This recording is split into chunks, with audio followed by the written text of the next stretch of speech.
Hi friends, this is Sri. Excuse me, Sri Mahateen. Welcome back to Tiny. Welcome back to Tiny Bites. Ever sneeze so loudly that everyone looked at you?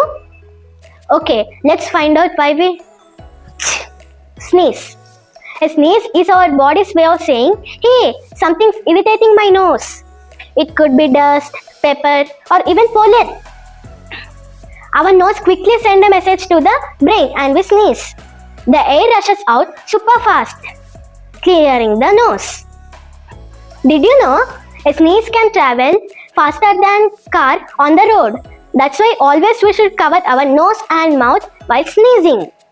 So next time you go sneezing, remember that just our nose is protecting you. Bye. See you next time on Tiny Bites with Sri Mahati. Bye friends.